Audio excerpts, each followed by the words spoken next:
الرحمن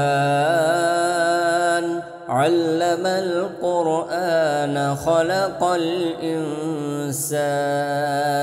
علمه البيان الشمس والقمر بحسبان والنجم والشجر يسجدان والسماء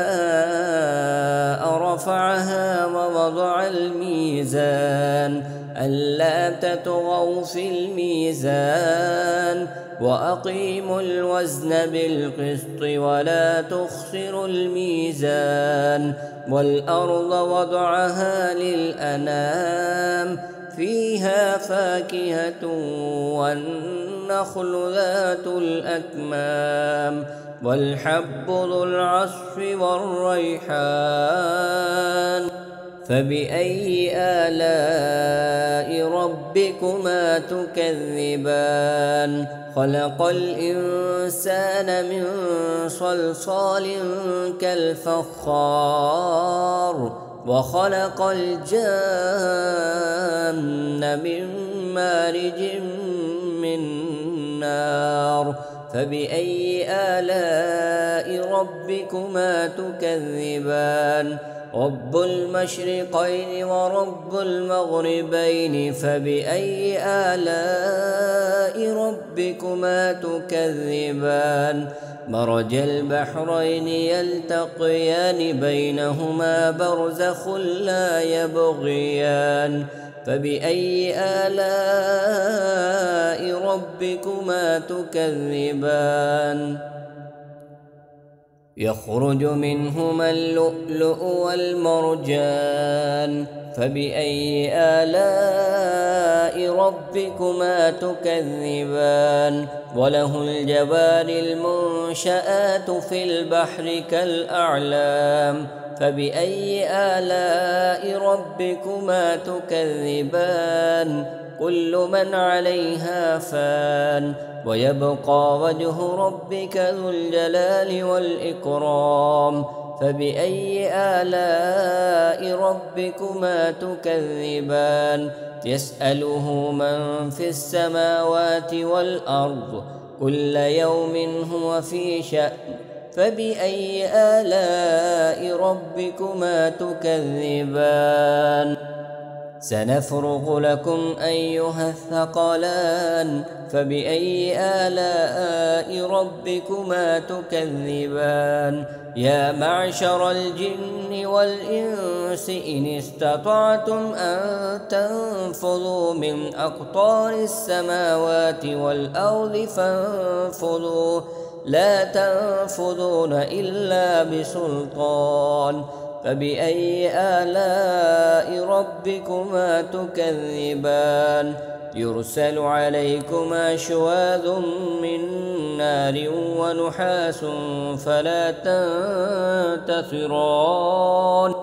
فبأي آلاء ربكما تكذبان فإذا انشقت السماء فكانت وردة كالدهان فبأي آلاء ربكما تكذبان فيومئذ لا يسأل عن ذنبه إنس ولا جان فبأي آلاء ربكما تكذبان يعرف المجرمون بسيماهم فيؤخذ بالنواصي والأقدام فبأي آلاء ربكما تكذبان هذه جهنم التي يكذب بها المجرمون يطوفون بينها وبين حميم آن فبأي آلاء ربكما تكذبان ولمن خاف مقام ربه جنتان فبأي آلاء ربكما تكذبان ذواتا أفنان فبأي آلاء ربكما تكذبان فيهما عينان تجريان فبأي آلاء ربكما تكذبان فيهما من كل فاكهة زوجان فبأي آلاء ربكما تكذبان متكئين على فرش بطائنها من استبرق وجنى الجنتين دان فبأي آلاء ربكما تكذبان فيهن قاصرات الطرف لم يطمثهن إنس قبلهم ولا جان فبأي آلاء ربكما تكذبان كأنهن الياقوت والمرجان فبأي آلاء ربكما تكذبان هل جزاء الإحسان إلا الإحسان فبأي آلاء ربكما تكذبان ومن دونهما جنتان فبأي آلاء ربكما تكذبان مدهامتان فبأي آلاء ربكما تكذبان فيهما عينان نضاختان فبأي آلاء ربكما تكذبان فيهما فاكهة ونخل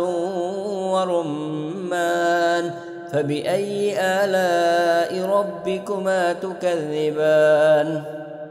فيهن خيرات حسان فبأي آلاء ربكما تكذبان حور